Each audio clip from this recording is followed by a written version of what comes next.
As we hurtle headlong into the digital age, pause to ponder just how far we've come. The 80s generation had no .com, no digital. The future they imagined has been transformed by a technology revolution. My, how we've changed. Welcome to a short history of the modern world, charting the good and bad of a quarter century of innovation. This is Stop Rewind.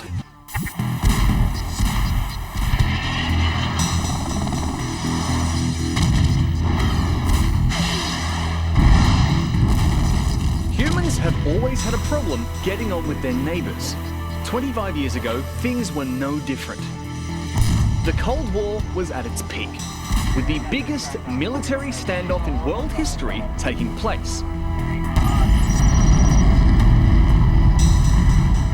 It was East meets West, along the Iron Curtain. World War III could break out at any time.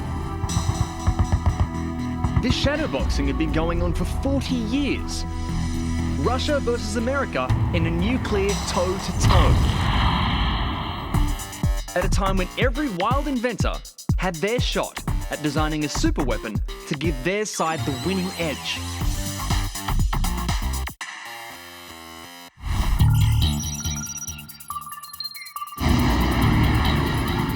And what could be edgier than a supergun that harnessed electricity to fire a chunk of plastic more than 7 times faster than the speed of sound? Firing.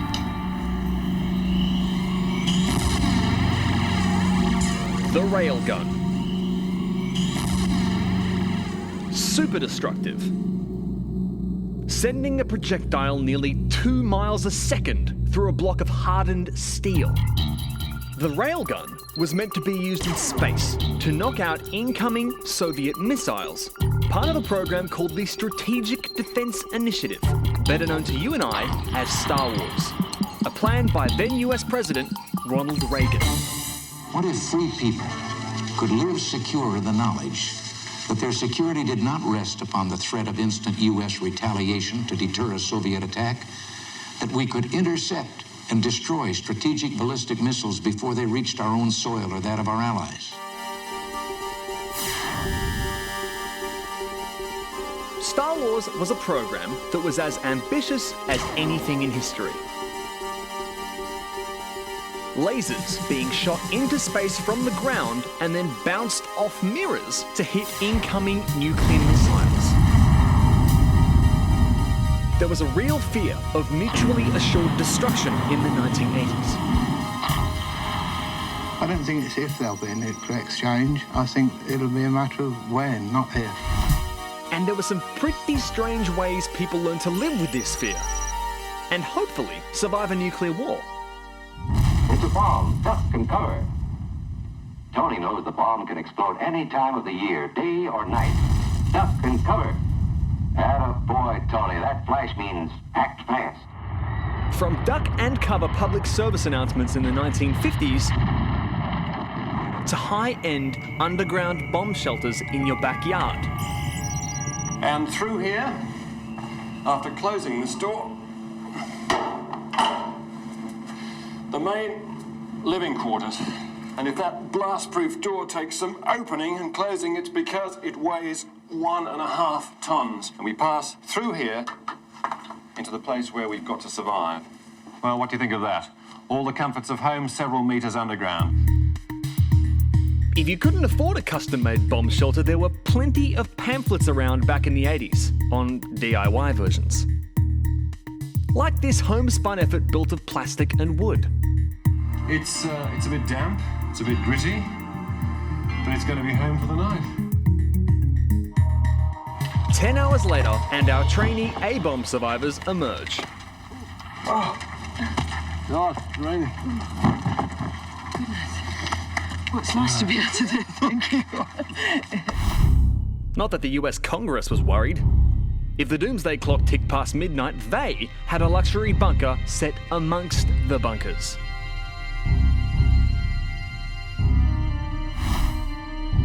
Deep beneath the Greenbrier Hotel is the bolt hole where post-nuclear decisions were to be made.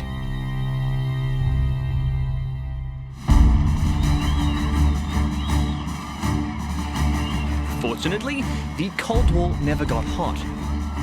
But that didn't stop the Soviets and Uncle Sam pouring billions of dollars into snooping around on each other's Cold War secrets. The number one way to do that was with spy planes, like the U-2. It could fly 70,000 feet with a top speed around 500 miles per hour, speeding into Soviet territory to film secret military installations. But after a MiG shot one down in 1960, the Americans needed something that could fly faster and higher. Enter the Blackbird.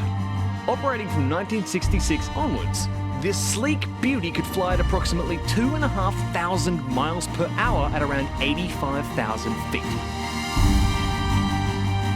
Despite the Soviets launching hundreds of missiles against them, none were ever shot down.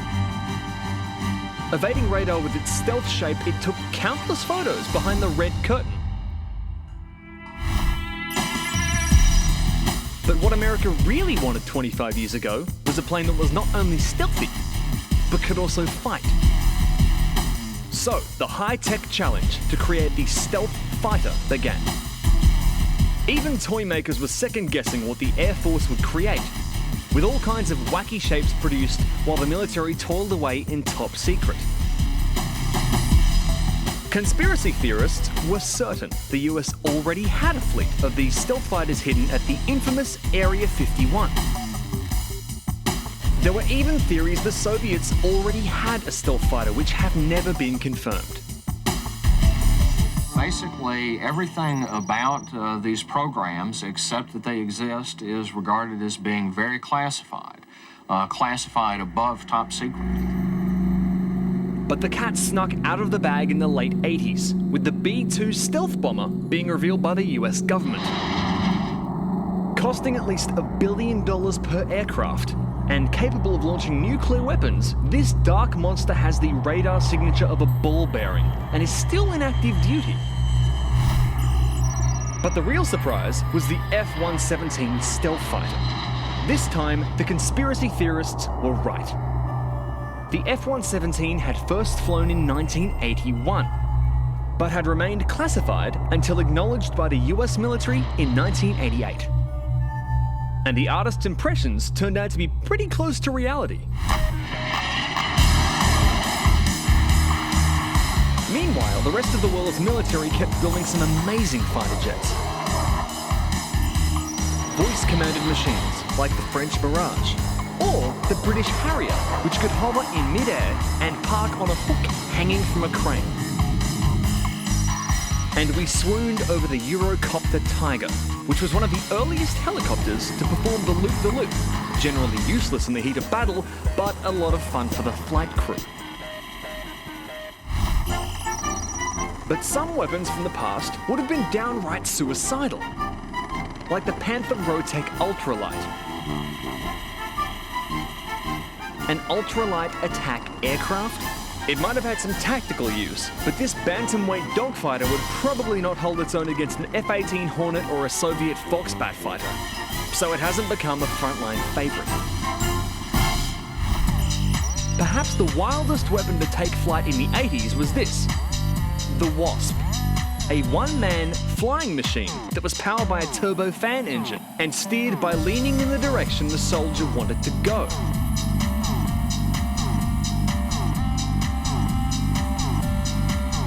It never made it to active military service, but it's not hard to imagine a version of this flying trash can hitting the battlefields sometime in the future. But for every advanced weapon, you could bet your life there was a counter-weapon. A fact military pilots were all too aware of.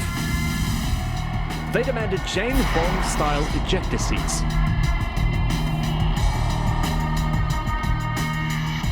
And that's what they got.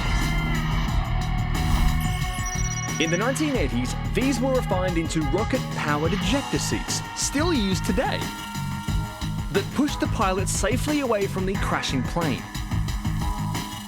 But someone's always got to test them, though usually TV hosts aren't the first to volunteer. Ready? Fire.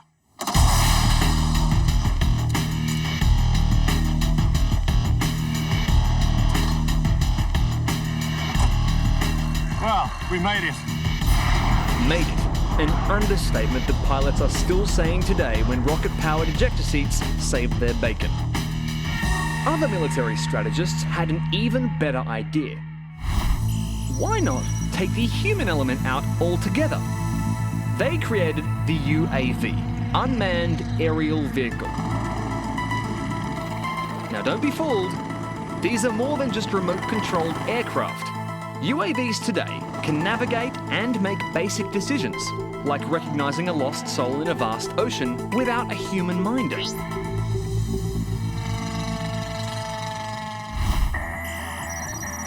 On the water, military hovercrafts hit the surf, and they are still being used to this day. The US Navy also had fast attack patrol boats running on hydrofoils. These boats could launch Harpoon anti-ship missiles and fire a 76mm gun all while moving at 48 knots. That's about 55 miles an hour. Pretty fast when you consider a normal naval ship travels around 34 miles an hour.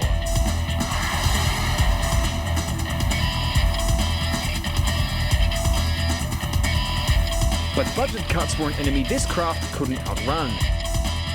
And these hydrofoils have now been retired from the US Navy. But there's more than one way to skin a cat. And storm a beach. So one innovation that did get the dollars in the 1980s was special forces. These were highly trained soldiers who could attack via land, sea, or air. The increase in terrorism in the 80s saw secret forces like the US military's Delta Force really come into action. These special and often covert forces also implemented new tactics using the latest technology. These are the big boys with the baddest toys. Like night vision goggles to operate under the cover of darkness. As well as portable missiles that can easily be launched and still pack a punch.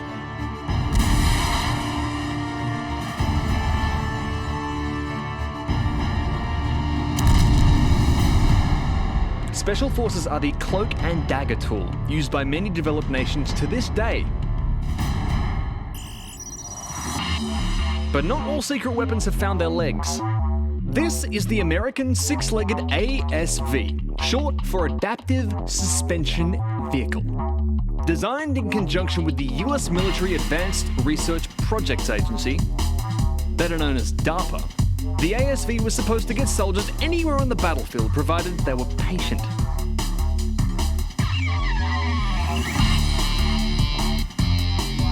Battlefields aren't crawling with 6-ton metallic cockroaches yet because battlefield bullies like the tank would have squashed this roach.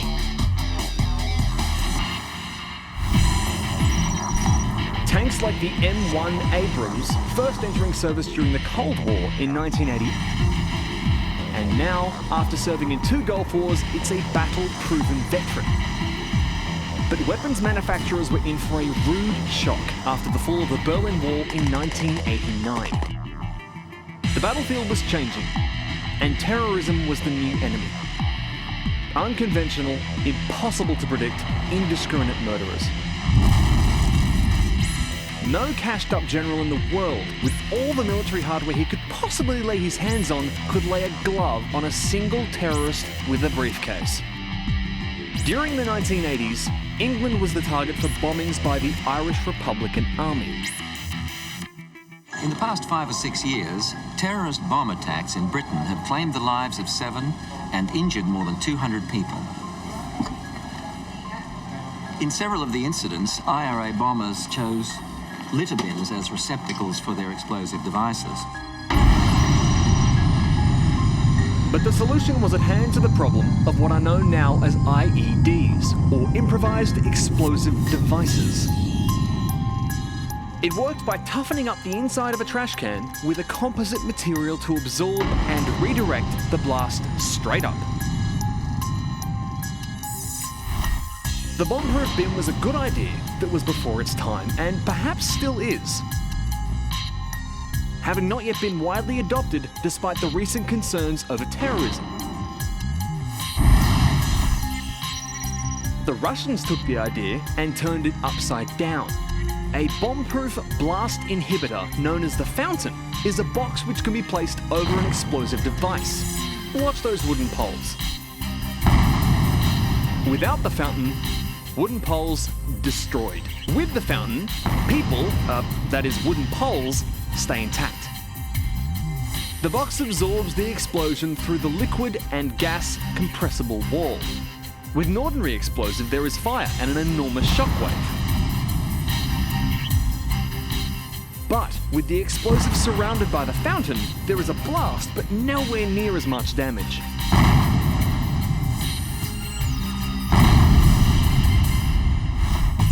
And then there's this. Looking like an oversized crab, you'd be forgiven for thinking it's to gnaw the legs off enemy swimmers.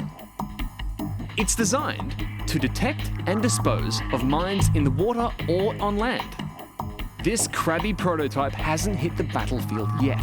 Here's betting these guys can't wait for it to be enlisted in active service. But law enforcers wanted to beat the terrorists before they had a chance to plant bombs.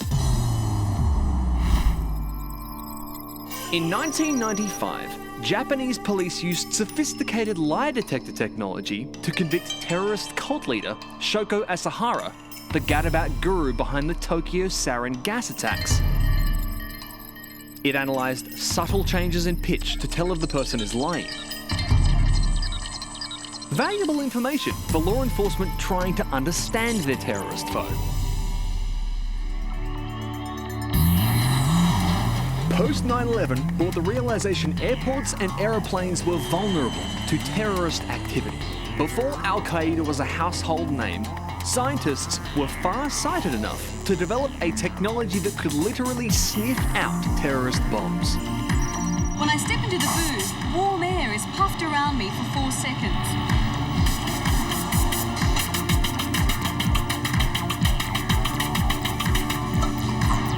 The air, in a way, scrubs my clothes for samples of the vapours given off by explosives. If an explosive is discovered, the panel indicates the type and the amount. It's a technology that has now become standard issue at airports throughout the world, showing that not every defence innovation from the Cold War was about Star Wars-style weaponry. Back to the battleground. A succession of wars since Vietnam has led politicians to realise dead soldiers don't win them elections. So protecting the individual soldier, at least those fighting for the United States, was paramount. So-called smart bombs delivered precision strikes from a distance. But as two Gulf Wars and continued operations in Afghanistan have shown, with all the advances of the past 25 years, troops on the ground are still vital. So, if a soldier did happen to venture into harm's way, then he or she needed a weapon that was going to outshoot whatever the opposition have.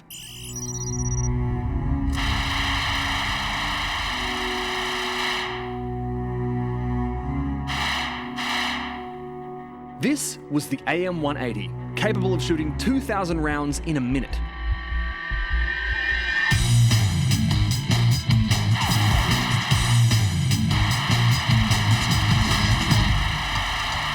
It had a few fans amongst the anti-terrorist squads, but it never survived as a mainstream weapon, for fear of getting into the wrong hands, like our man with the briefcase again. Any weapon that can shoot through police body armour is not recommended for general release.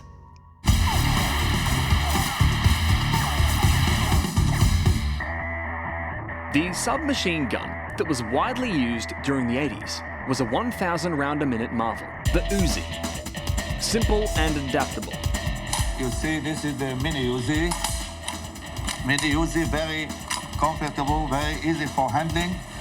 And you can see that on the mini Uzi, we can use all types of magazines. 20 round, 25, 32, and 64 round with a clip on it, we can use it.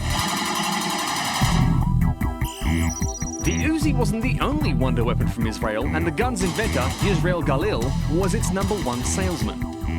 You want to break the door, if you want to break the door, so if you have a plastic bat, everything will crack. But you will see our Galil, what I'm doing. Galil. Now, if I want a shorter as a service rifle, I just fold the bat,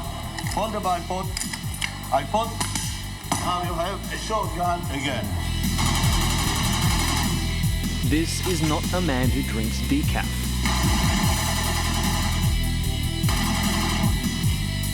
Check out how fast Mr. Galil field strips his boomstick. Very easy to strip the gun. Takes a few seconds, then you have a strip gun, yeah? Just like that. That's all. 1, 2, 3, 4, 5, 6 parts for field stripping for a soldier. The Galil rifle is still being used by Israeli Defense Forces today. The soldier of the future will probably be using weapons like this. The Active Denial System. It fires a pain ray of electromagnetic radiation at an enemy that gives the sensation of burning without the effect of burning, making it a non-lethal weapon perfect for shocking an enemy away without killing them. Or, our good soldier may use sonic death rays, an as-yet unproven technology that blasts opponents with sound waves, the military equivalent of a boombox. And the soldier of the future will probably look like this. This is a prototype liquid body armor suit. It contains a sheer, thickening fluid, soft enough for the soldier to move and fight in. When a bullet strikes the outfit, the fluid hardens, resisting the incoming projectile and shrapnel. Sound unlikely? The technology is already available for crash-prone skiers and motorbike riders. Time will tell if this suit becomes general issue for future GIs or flitters away like so many of the military innovations of the past 25 years. Like the Wasp one-man flying machine, which has flown back to the R&D labs, perhaps to reappear on a future battlefield. Or the Star Wars technology of magnetic railguns and laser-firing satellites. Now, they're an archaic footnote of weapons history, or perhaps not. The US military has successfully tested a 747 jumbo jet with a laser gun in its nose that may be able to shoot down incoming missiles.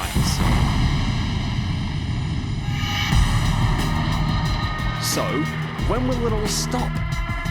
Unfortunately, given that the history of the human race tends to be conflict and counter-conflict, there's no end in sight. We've devised sophisticated weapons that can kill at a distance, that can destroy whole cities. We could pretty well wipe out the world if we really tried. But our own survival mechanism will hopefully ensure that that never happens. Our only hope is to invent a weapon that destroys other weapons and leaves people alone. Now that would be a breakthrough.